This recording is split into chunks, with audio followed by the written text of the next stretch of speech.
you for tuning in to another episode of Coffee and Something Stronger. My name is Cody Norrid, the Interim Executive Director for Georgia Interfaith Power and Light.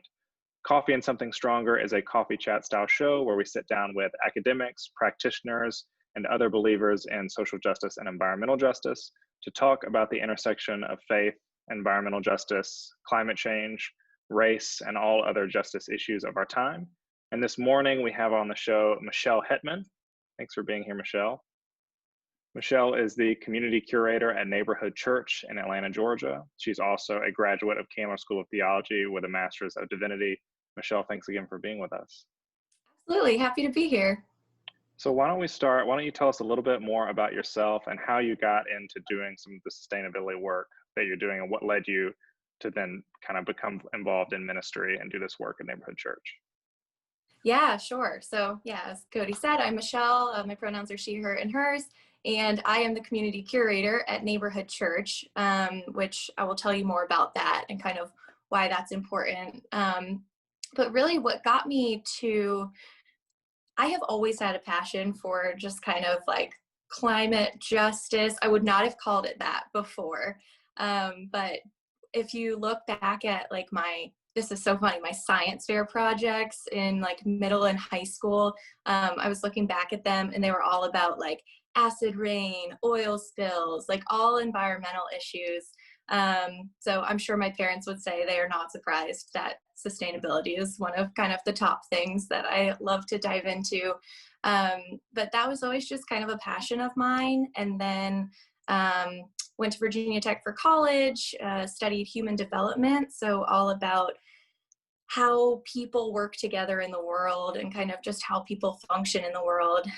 So there was some like social justice undertones there, but really got involved in campus ministry life and then felt called to seminary, and then went to Candler School of Theology. And that was where I really got to dive into environmental justice and what that looks like, and learning really how all of our justice work is tied together, and is so deeply tied to our faith. I don't think I could have named that before seminary. It's kind of like, okay, so I like do my environmental stuff over here, and then I go to church, and then I have my friends, and then I go volunteer. But in seminary, I learned that it is all so deeply intertwined and deeply connected.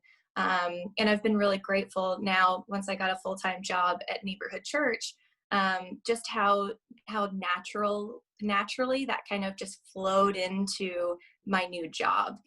So kind of my personal commitment to sustainability really allowed me to say, okay, well, what does it look like to kind of take some of the things that I've learned and replicate them into this more community level living together. So that's the short version of my journey, and how I got here. But sustainability is something that I have, practiced and learned from folks and continue to learn and read and grow, and just really is a part of kind of everything I do. It's like at the forefront. It's kind of a lens through which I view the world. So I'm excited to be chatting with other folks that view the world the same way. Yeah, that's great. I'm looking forward to diving into all of those things with you. Yeah. Before we do that, I think you have a reading to offer this morning, a Mary Oliver reading. A Mary Oliver reading. Love Mary Oliver poems. I actually have a book. It's Mary Oliver Devotion. So just a huge book of her poems. And the poem that I'm going to read for us today is called Stones. The white stones were mountains. Then they went traveling. The pink stones also were part of a mountain before. The glacier's tongue gathered them up. Now they lie, resting under the waves. The green stones are lovelier than the blue stones, I thought for a little while. Then I changed my mind. Stones born of the sediments tell what ooze floated down the outwash once. Stones born of the fire have red stars inside their bodies and seams of white quartz.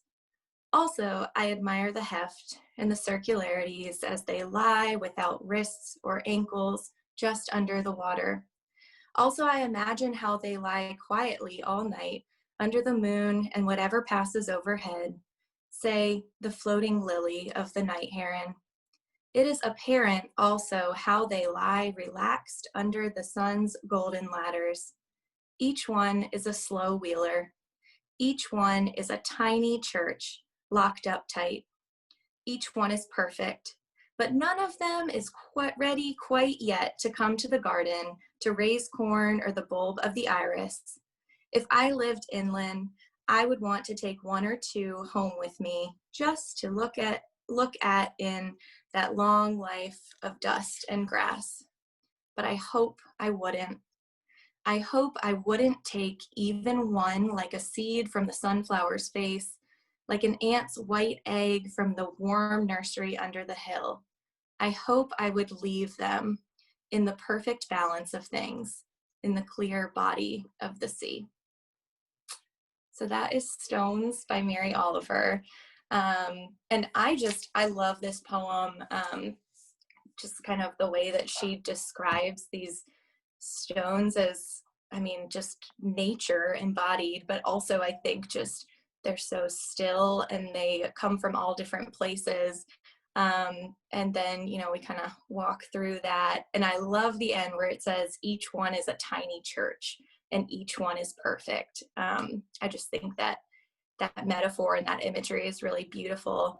And then I didn't even realize when I was reading it the first time that the page turns, because I was like, okay, she's taking a stone home. Like, that's totally what I would want to do. And then you turn it and she's like, but I hope I wouldn't. And I was like, oh my goodness, okay. And just talking about how she hopes that she would leave it in perfect balance and in perfect order. That really is what has stuck with me from this poem of everything is created, and there is this like balance and order in nature that we can learn from, and also that we've really messed with as humans with our consumption and our choices and use of just products and everything, our busy lifestyle.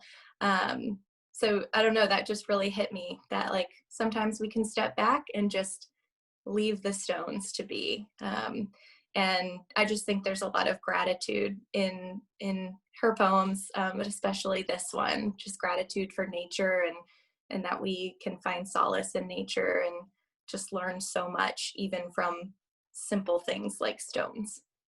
Yeah, it's a great piece. You had talked about, you have a massive book of Mary Oliver.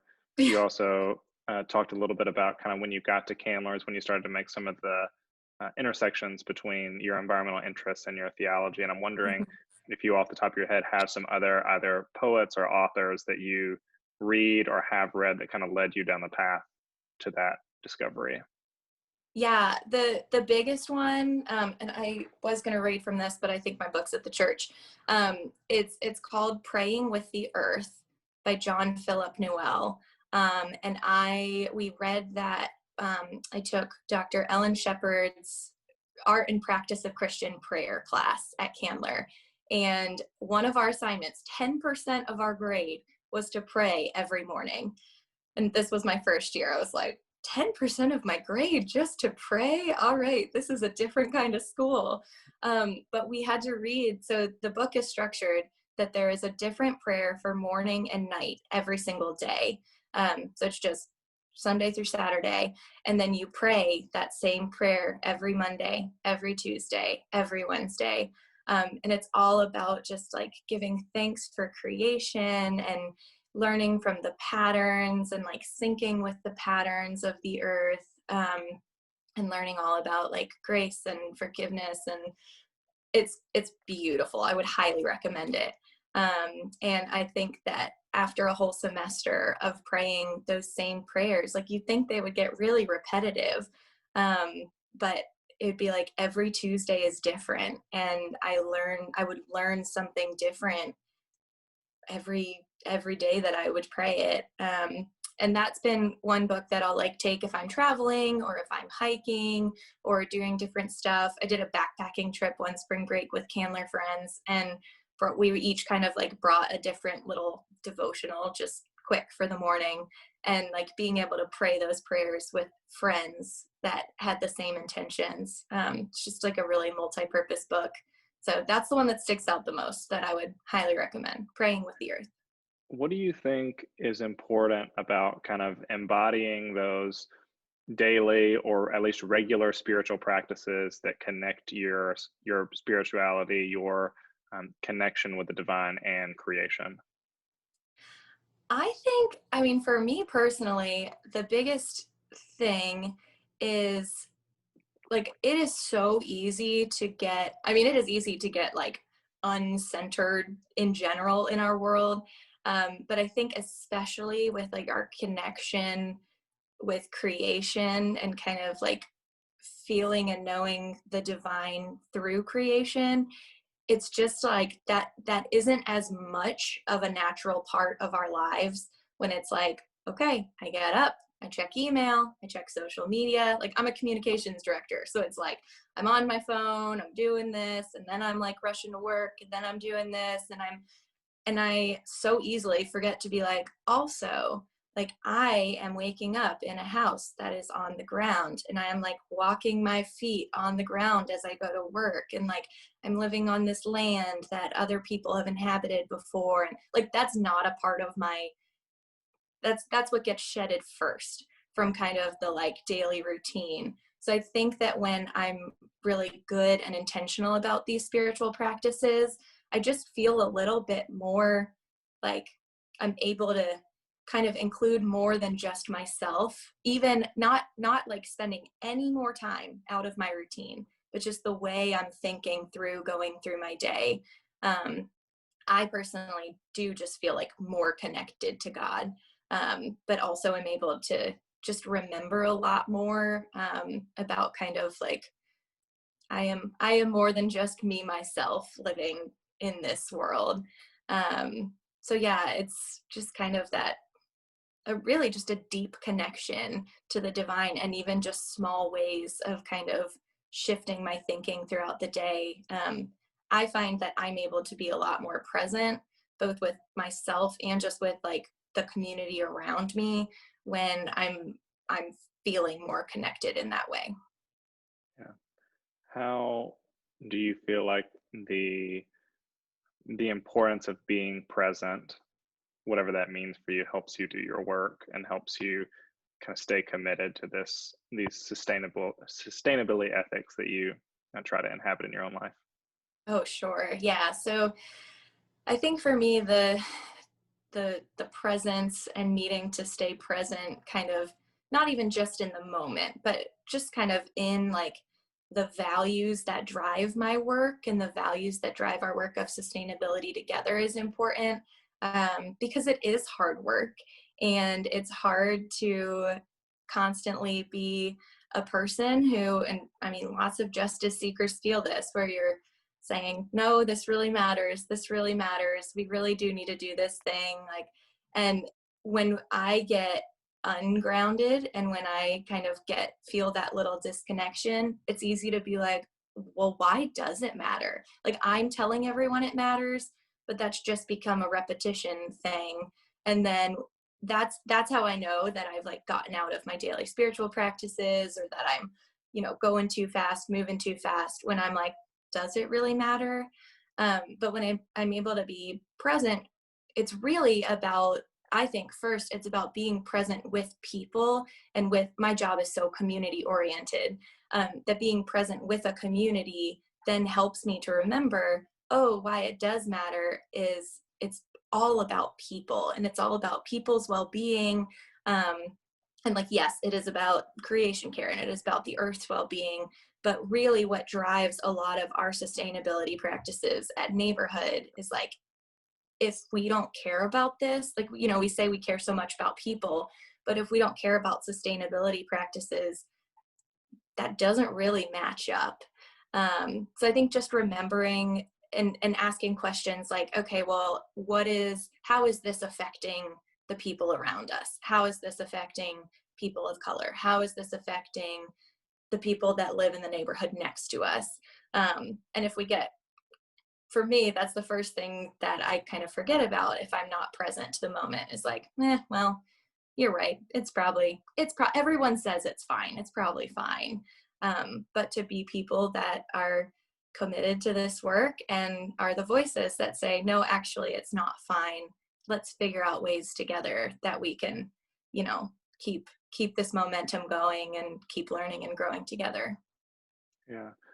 Do you feel like, your sort of experience within kind of the United Methodist tradition, but also your other kind of theological traditions wherever they've taken you, how do those traditions inform your work on climate or sustainability in particular? Yeah, so I mean, I grew up in the United Methodist Church. Grew up going to church, going to Sunday school, youth group, the whole thing. And I think that as much as a lot of church is really heavy right now and has a lot of baggage, and like the United Methodist Church is going through lots of justice questioning and like just lots of unknown right now, and that's all connected. I think that what I continue to be grateful for and why I'm still in the United Methodist Church, is just the ways that I did grow up learning, um, kind of the simple truths about faith, like loving your neighbor. That's one of the most important things. And how we have an outward focus and how it is really community oriented, and God loves all people equally. I think that being able to have those really basic foundation of my upbringing has then allowed me to grow into my theology and grow into, okay, well, what does it look like? What are we saying if loving our neighbor is one of the most important things of the Christian faith? And then we just don't even think about sustainability in our life together. So that's kind of, I've been able to connect some of those dots, and really use those basic foundational truths to then grow into, okay, well, this is really complicated and complex. I think that's where, when I'm even chatting with friends about like, hey, a low waste lifestyle really is important and you could do it too. And they're like, no, but it's so hard.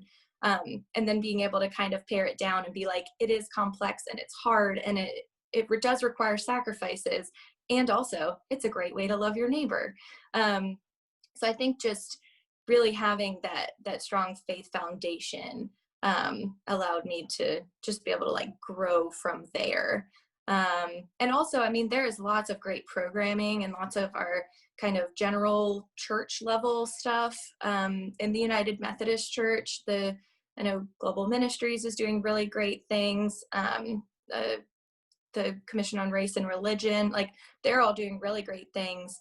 And I think them being able to kind of say like, okay, climate justice is really important, then also allows local churches to be able to dive into that even more. So yeah, definitely just Yeah. that commitment and growing from there. Yeah, that's great.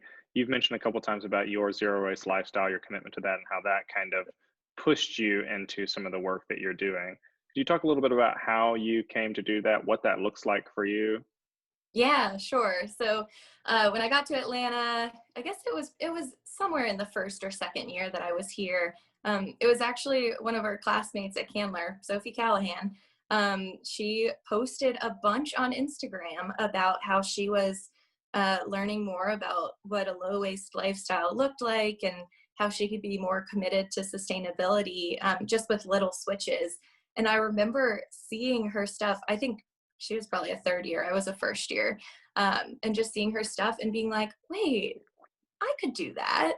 And then being like, no, I could make that switch too. Oh, okay. Maybe this like could be a thing. I was like, I recycle. I tried my best, but I was not being as intentional as I could about.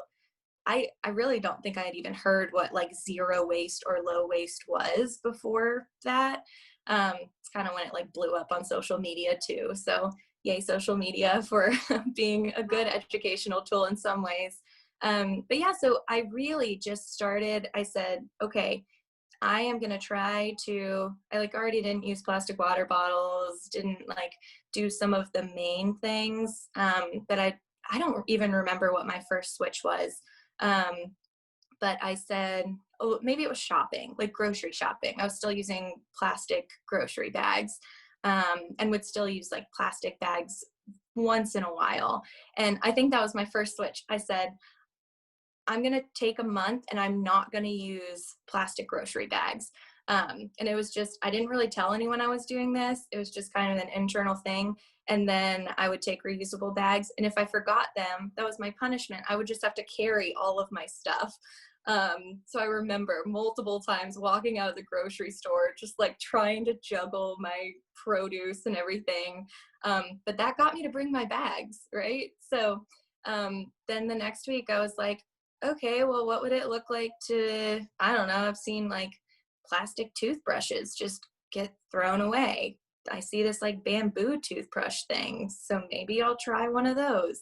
And it just turned into, it really became kind of like a fun hobby that wasn't schoolwork, wasn't church work, wasn't anything, and that I realized I was really passionate about.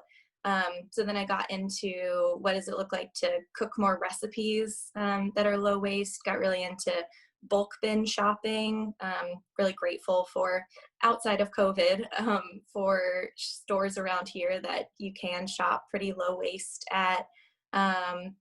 And then I really, what it became for me was, I mean, it was just such a journey and felt like such a meaningful thing of every product that I consume, I would kind of ask myself, is this worth it?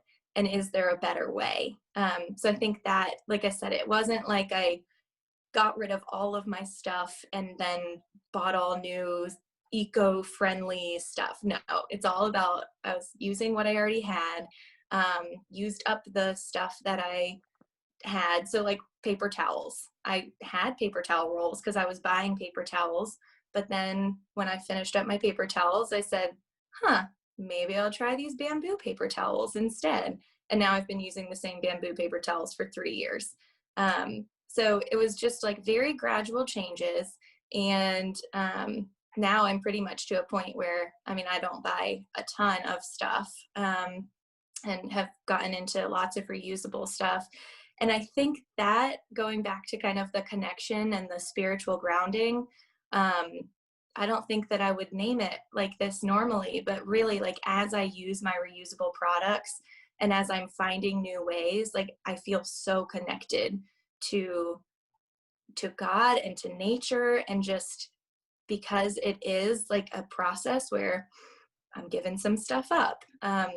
I really miss like my packaged ice cream, and I miss some of those packaged items that I just intentionally decided I'm not going to use anymore. I've been vegetarian since undergrad, but have tried to eat more of a vegan diet as kind of part of that, again, sustainability.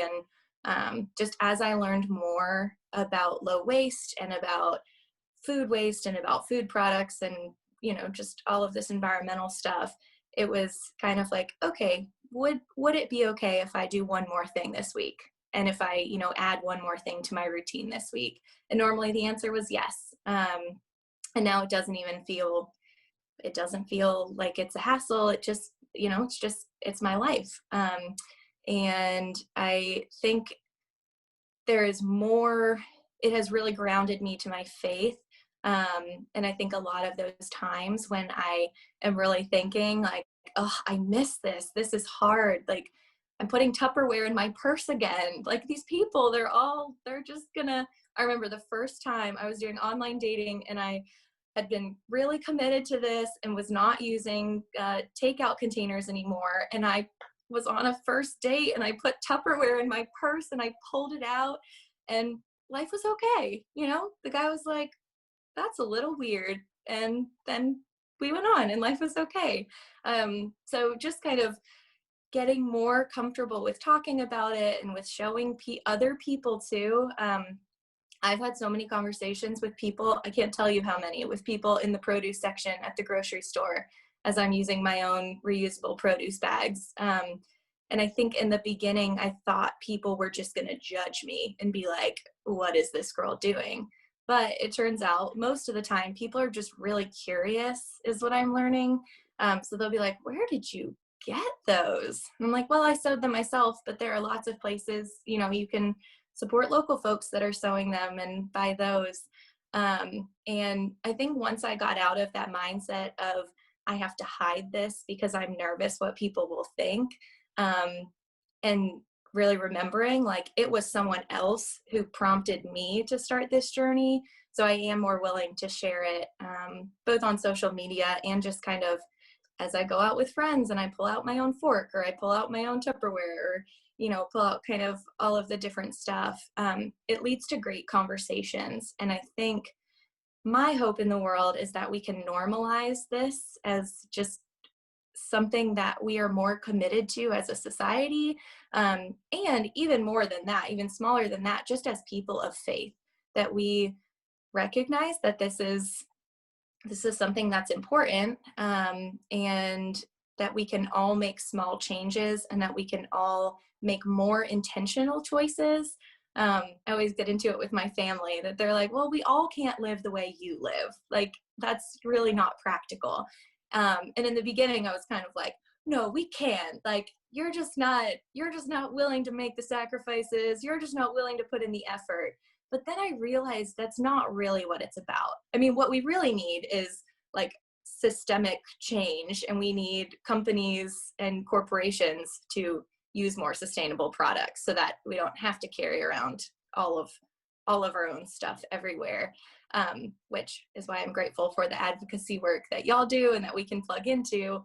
But I think what I realized is that the intentionality about making choices, is really what I encourage folks to kind of use as their guiding point, as a starting point to this journey.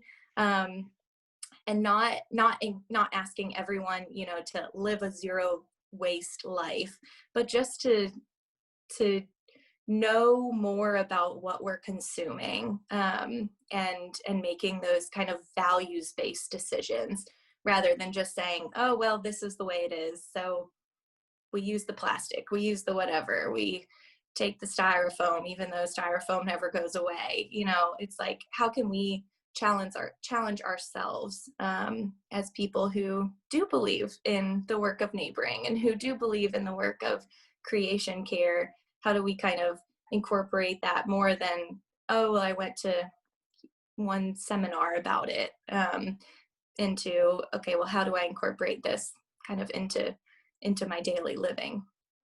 Yeah, no, all that's really good. Thank you for sharing about that. I think it's interesting to Absolutely. think about I'm glad that you brought up systems, because systems are the ultimate problem when it comes Yep. to kind of environmental justice and pollution and other things like that.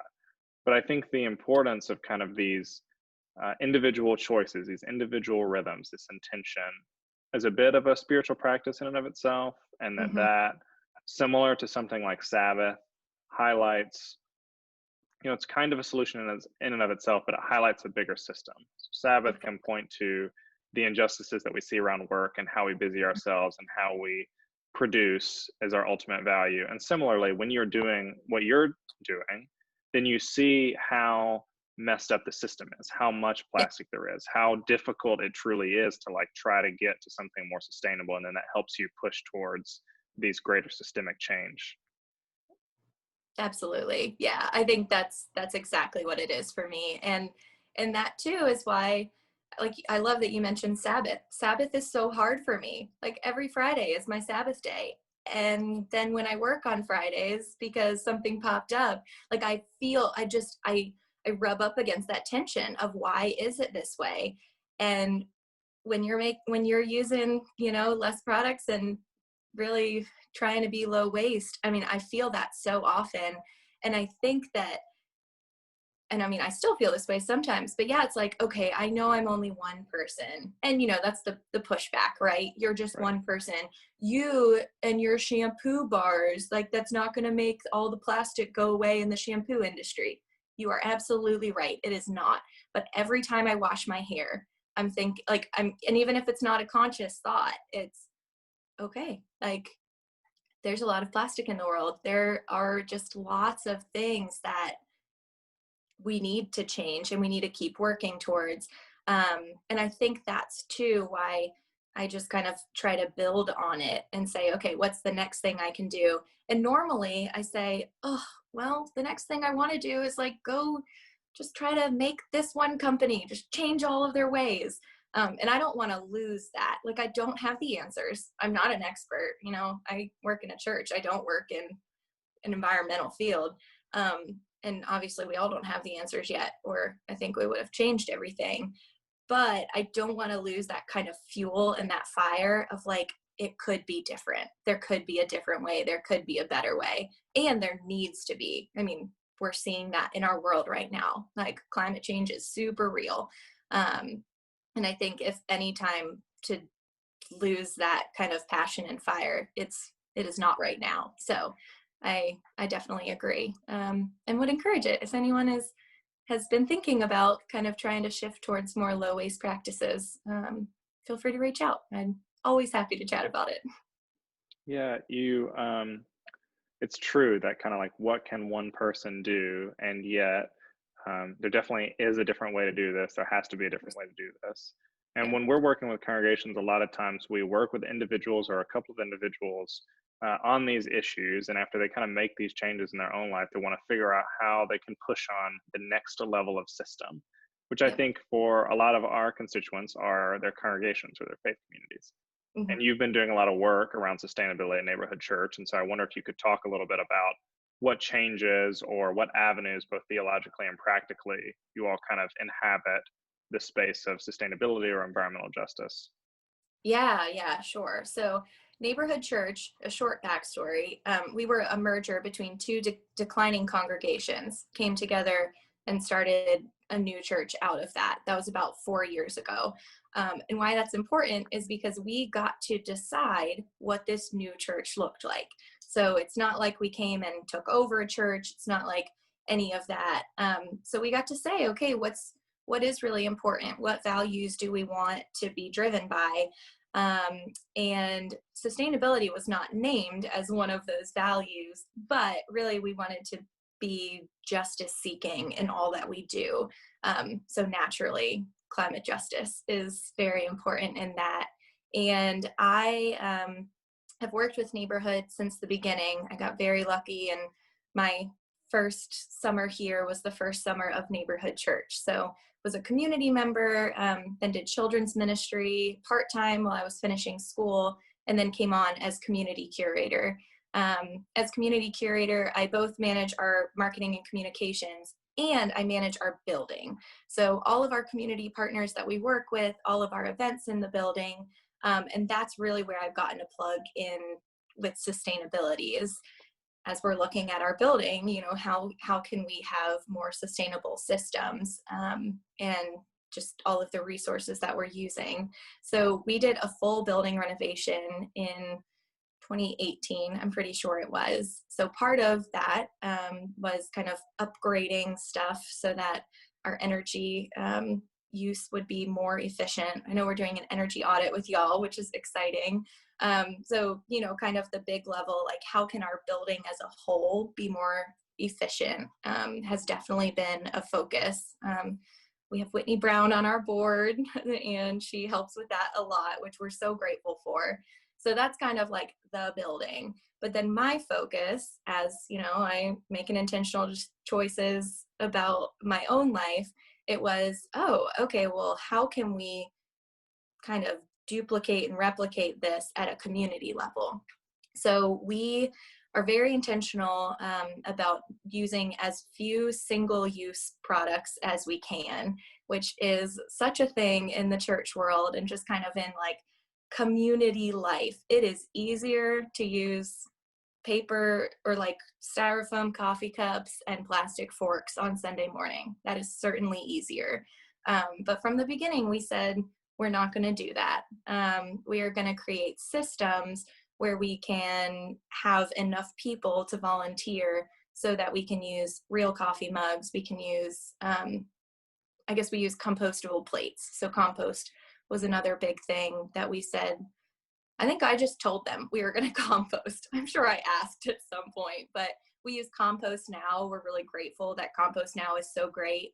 and have a compost bin outside. So now any of the products we do use that we can't, have our real ceramic plates and our real silverware, we buy compostable. Um, and it is more expensive to buy compostable stuff, and we recognize that.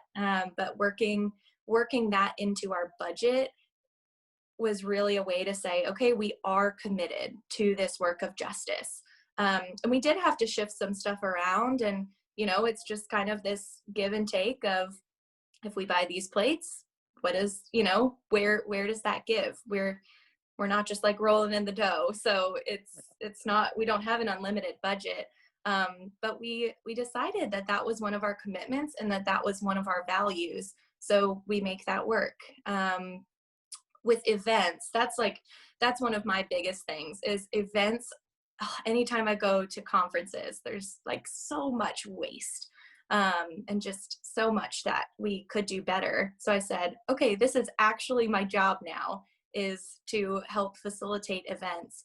So we've been able to offer kind of all of our resources to the groups that come in and use the building. So sometimes they take us up on it, sometimes they don't. But part of my job is to set up these events with community partners and then run through, what will your event look like? What resources and materials will you need? And we always offer, we have 300 plates in the basement downstairs, and a good old church kitchen. We've got all the silverware, we've got all that stuff. And groups will be like, whoa, we could use that. We're like, yeah, that's, like, we are committed to sustainability, so we would love for you to be as well.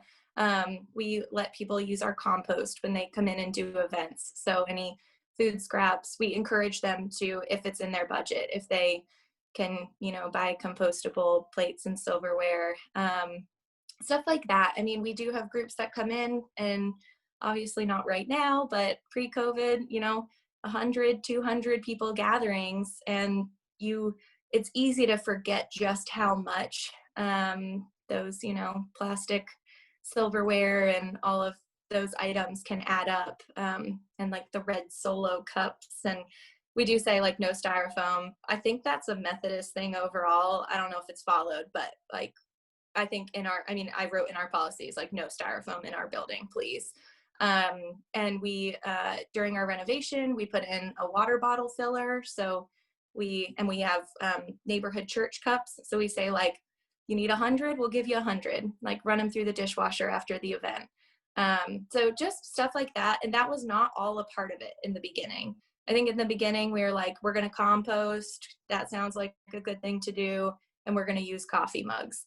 And then from there, it was just, okay, well, how can we really, as we have more events, say, oh, could we have a few volunteers, wash dishes after? And people said yes. So then we kept doing that. And I think just seeing kind of the community's commitment to sustainability has been really great. And it has definitely been an educational process. Composting is not easy for folks who have never composted in their lives, or maybe even like know what compost is. In the bathrooms, we compost our paper towels. So we have, the 3 different bins. Actually, we have 2 bins, and then we have recycle in the hallway. And I cannot tell you the amount of times that I have had to go digging through the compost and take out the plastic mint wrappers, because we have those for hospitality. So, in the beginning, I was like, this is not worth it. People just don't know what they're doing. Maybe it was that like, nope, it's not worth it. It's too much work. It's not. And then it was like, this is.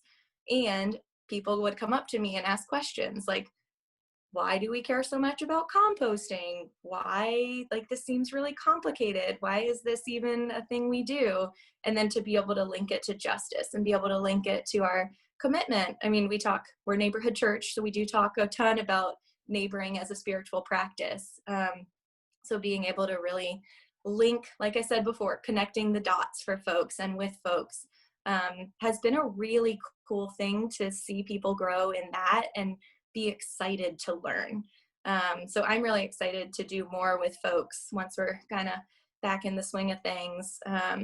And I think people are so interested and sometimes don't know where to look and where to go for the information. So, when I have people come to me and then we can turn them to Kipple, and we can do more programming at Neighborhood. And it's exciting, but also is easy to feel discouraged about, and to kind of be, the sustainability person. But I think that it's definitely worth it. And I've been really, really glad to get to just let that be a part of, more than my individual life, like you said, and then take it up kind of a level to the community life that I'm a part of. Well, thank you so much for coming on and for talking about Absolutely. sort of your life as a model for low waste, but also neighborhood church as a model of how to incorporate both sustainable practices and environmental justice theology as a broader system of justice. We are coming up towards the end of our time here, so I want to ask you same question that we ask everybody to close out, which is, what are you missing the most in this COVID-19 world? And what are you clinging to that gives you hope to keep doing your work? Ooh, what am I missing the most? I am a super extrovert. So I have weirdly found like hope and goodness in kind of quiet time at home. But I do miss like just going out with a group of people, whether I know them or not, and having a good meal together. I'm definitely missing that. The kind of spontaneity of, you're after church and people saying, hey, you want to just go grab tacos or something? I would say that's what I'm missing the most. And I think I'm clinging to the hope of I've just been able to really find ways to connect with folks in a new way during this season, just mostly because we've had to. So I think like my sisters and I now we're FaceTiming more and chatting more just because we're like craving that connection and can't travel to see each other as much. And I've definitely seen that with friends and with other family too. So I think just feeling connected with folks, and on kind of a deeper level has really been something that's getting me through lately. That's great. Thank you again for coming on. I will close us. I will match your Mary Oliver with an Annie Dillard reading, a passage from Love it. Holy Affirm. So she says, "It is the best joke there is that we are here and fools, that we are sown into time like so much corn, that we are souls sprinkled at random like salt into time and dissolved here, spread into matter, connected by cells right down to our feet, and those feet likely to fell us over a tree root or jam us on a stone. The joke part is that we forget it, give the mind 2 seconds alone, and it thinks it's Pythagoras. We wake up 100 times a day and laugh." Thanks so much for coming on. Everybody, thank you for tuning in.